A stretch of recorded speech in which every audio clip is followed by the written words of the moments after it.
Our next speaker is Florian Brandau. He's the Chief Technical Officer, or CTO for short, of ENGINIUS GmbH from Bremen. Well, he personally is from Braunschweig, and I'm sure you'll say a word or two about your company as well. Before he's become a CTO, he worked for many years as a self-employed consultant and his own engineering firm. You had to advocate your cause as well to win consumers, and has experience in e-mobility. He's an electrical engineer, and I'm sure that you understood everything that was said in the past presentation. Maybe we can do that also for trucks in the future as well. But now, it's going to be an interesting presentation, as we've heard at EMO Fair. Don't forget fuel cell systems. Obviously, we wouldn't have forgotten that, but especially when it comes to lorries and heavy trucks, fuel cells may be more relevant than for passenger cars.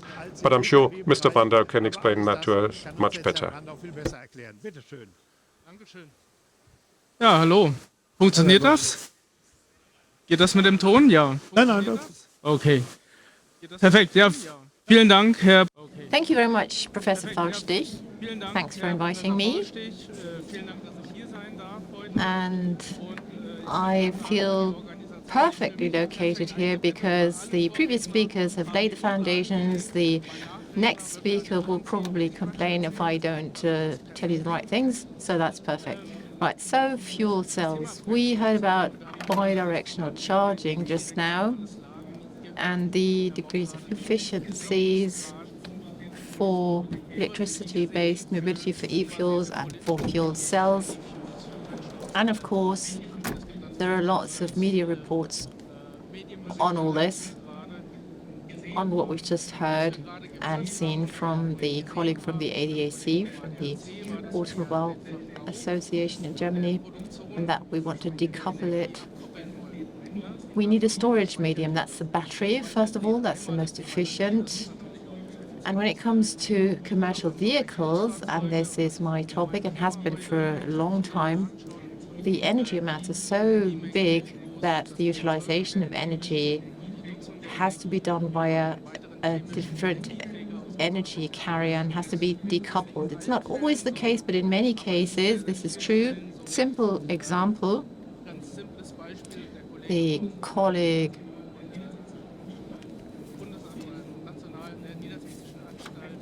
from the Lower Saxon Federal State Authority of Road Construction and Transport has already gone.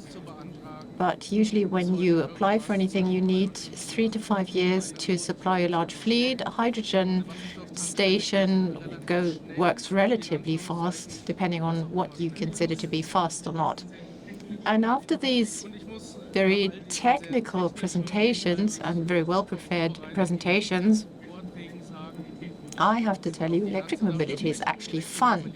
It's not that we were being forced to get off a horse and get into a car and that this is not as nice as it was before. Electric mobility can only convince the last 27% if you sort of pull your colleagues into the car and say, just go.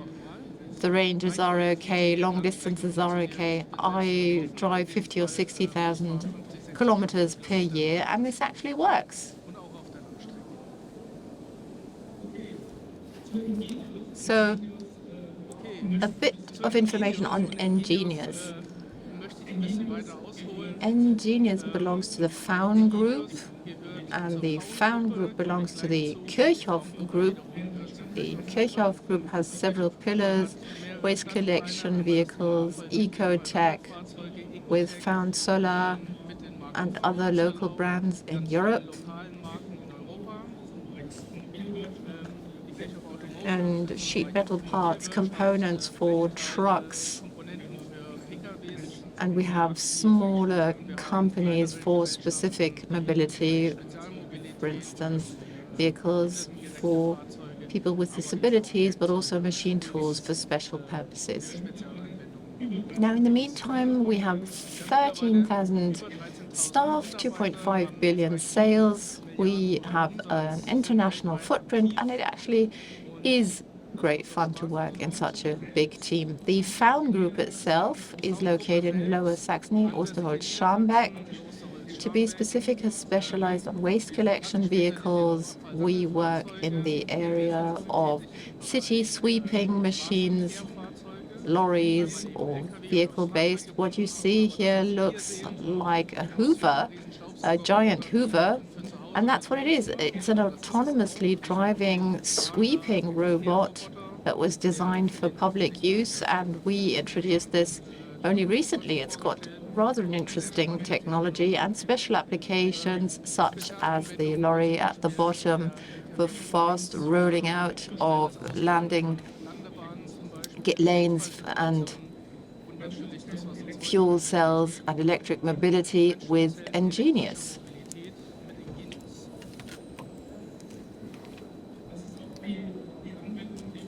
And that's the application that we've actually selected with ENGINIUS, because we know the customers very well. We know the market requirements when it comes to waste collection vehicles. So it was quite logical to us to get the first products onto this market. So the fuel cell vehicles that we build today go to waste management, waste collection, to the different municipalities.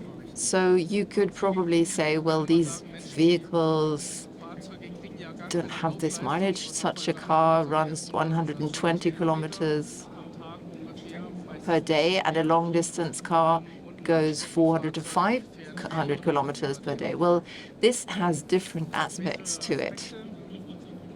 A waste collection bin has also 4 times the consumption of a conventional long-distance car. So you need a lot of fuel, although you don't go long distances, and the stop-and-go traffic offers us the possibility to regain a lot of the power that we invest. And when it comes to waste collection vehicles, there's a major advantage, which is the noise. We can't make the wheelie bins noiseless, but the operation of the vehicle can be so noiseless that some people say, well, I didn't even hear the waste collection vehicle, and I had to take my wheelie bin outside.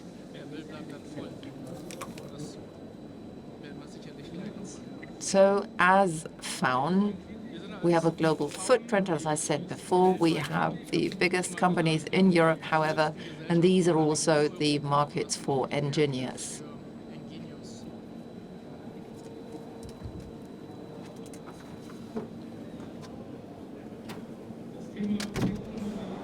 Electric mobility is a topic that we didn't just do overnight. It's nothing that we started from now to then. And it can also well be that when the vehicles get onto the roads, first of all, haven't got the availabilities as the conventional vehicles do. So we, as ENGINIUS or at the Found Group, deal with the topic of zero-emission mobility or energy consumption reduction. Since 2006, we had different concepts via dual power, building hybrid vehicles. We thought about using regeneration for gas-powered cars. We built battery electric vehicles. And since 2009, we have been focusing on hydrogen because we think that the energy demand for a waste collection vehicle in many cases will not be covered by pure battery electric power, and that the infrastructure cannot be set up as quickly as would be needed to cover the demand interchange mobility. So the entire topic, zero-emission mobility with ENGINIUS, was outsourced in 2020. This is when the brand ENGINIUS was launched, and we outsourced this because the vehicle manufacturers, the drive systems, the hydrogen systems, the fuel cell systems require different qualifications, require different requirements, and we have to make these vehicles competitive in comparison to diesel vehicles. And when it comes to availability, this really needs to move in the right direction, in the direction of diesel vehicles. So we have grown. When ENGINIUS was founded, we had about 30 headcount. Now, due to organic growth or by acquisitions, we have 160 headcount. 50 of them work in research and development for hydrogen and fuel cell for vehicle propulsion. What does such a lorry look like? Well, of course, we stick to the requirements of our customers. We have a weight distribution in the front part of the vehicle. So we would otherwise get a lightweight front axle, and for this reason, the battery is below the driver's cab. We built a cooling tower because fuel cells have 40 to 50% of heat generation. The electric motor is also at the front. We have selected a system for the first blue power vehicles where we have modular tanking systems that can be put together, 2 or 4 hydrogen tanks of 700 bar. We have 2 fuel cells on the right-hand side of the vehicle that can be put together in a modular way. So if the energy demand of the waste collection vehicle is not that big, then 1 fuel cell is enough. And most of what we have in terms of equipment ratio is a full equipment with 3 fuel cells. And here, once again, it's very specific regarding the users and the districts. Many depots look at the payload of the vehicles, and we have different variants where you have 11 tons payload, and these vehicles are already in operation now. We're the first vehicle manufacturer who uses fuel cells for vehicles in series. We have a vehicle homologation, so we manufacture vehicles like MAN, Daimler, and Volvo. It's a lot of red tape to get there.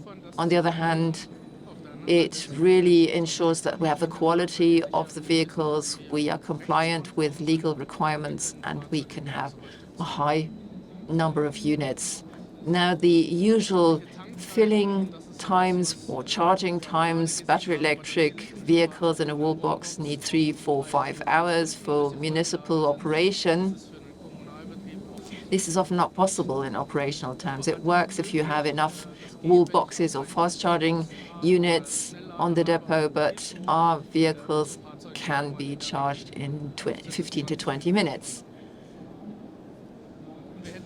And we have a driving range of 200 to 300 kilometers. It varies depending on the equipment of the vehicle and the utilization, whether you are driving in urban or rural areas, and how many waste collection operations are actually running.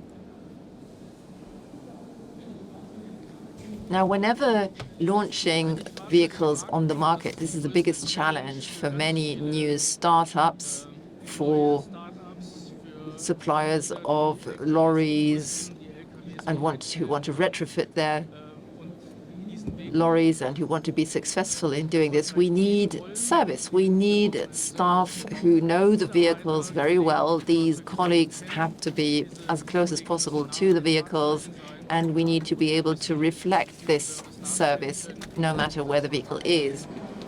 Now, at FAUN or at ENGINIUS, we can resort to the FAUN services and the Zoller services infrastructure that we've set up in Europe and in Germany. Before we deliver vehicles, we ask whether we're able to provide services. Otherwise, we can't take vehicles there because the operation of the vehicles and the downtimes of the vehicles should be kept as low as possible.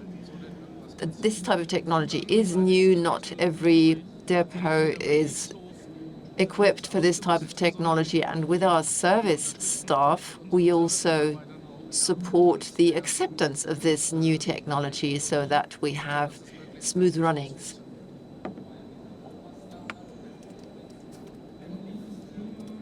One very popular topic when it comes to hydrogen and the hydrogen community is that of the filling stations, which is something we looked at for the wall boxes or electric charging points. So where can you actually refuel or repower your car? If you don't have your own house, you need public charging stations. Now, when it comes to hydrogen filling stations, the topic is identical. And today, in the area of 700 bar, that was the starting technology that many people started off with because lorries were launched on the market that had 7-bar pressure tanks on board and required this. Now, in the meantime, we have about 100 filling stations with 700 bar across the country in Germany, and the new funding calls that have just been given out include 350 bar and 7 bar filling stations. When it comes to the 700 bar filling stations, we have the problem that you can't really store major amounts in the vehicles because the compressors aren't devised accordingly. When it comes to 700 bar filling stations, 10 kilograms of hydrogen can be stored in one go. So for this reason, we have two tank nozzles on our vehicles. So you need sort of double activity when you're filling. But it still only takes 15 to 20 minutes, which is an acceptable amount of time. And we think that when it comes to 350 bar filling stations, this will save resources because the gas doesn't have to be compressed as much, and that requires less energy. And filling protocols exist where 50 or 60 units of hydrogen can be filled in one go. And we as ENGINIUS have the plan to use and offer both technologies. So in the future, with the new vehicles, we would also offer 350 bar. The filling station network, as you see here, the blue ones, the blue bubbles are the new ones that will be set up in the next 6 to 12 months, or are going into operation rather in the next 6 to 12 months. And in most big cities and in many communities, we have a very good coverage with hydrogen filling.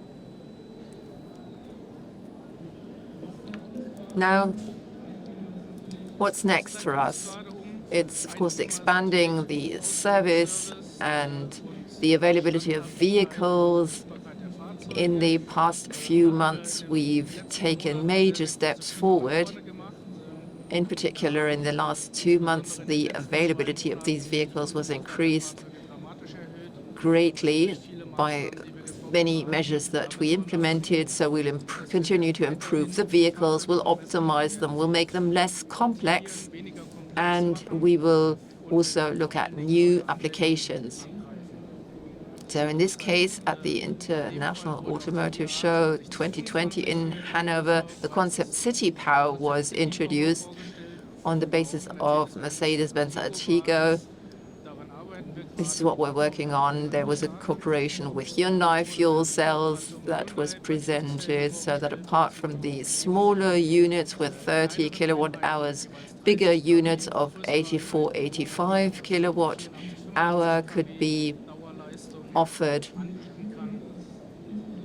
And we feel that particularly when it comes to the municipal segment, both for political reasons and for reasons of idealism and for cost reasons, the demand is really going up. But when it comes to logistics, we also see that many logistics providers want to try out new systems because battery electric power is not enough for them. So here in all these segments, not only in the long haul, but also in regional transport, we need hydrogen solutions, and we're very optimistic that we can launch very good products. I've just talked about the infrastructure. This is a major topic by the RED 2 and 3 approach of the EU. We've got very good incentives, and the German programs are also very promising. What we need from our point of view to look at TCO, total cost of ownership, profitability of the vehicles, to get this in the right direction, is volume. On the one hand, of course, our vehicle calculation is something that we know. And when it comes to material costs regarding research and development, regarding organization and service, this will decrease with increasing volume. And our subcontractors have the same issue. So if you build a hydrogen tank, but you only have small volumes, then the costs per unit will be very high. So when volumes increase, as we see with electric mobility and the battery prices, for instance, when the volume increases, prices will develop in the right direction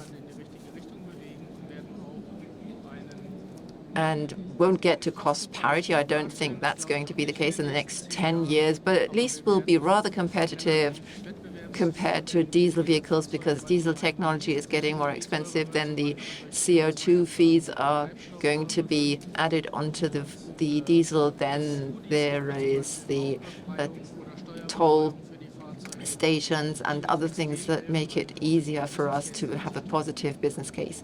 This only works if we have the fuel, hydrogen in this case, that can be offered at competitive prices.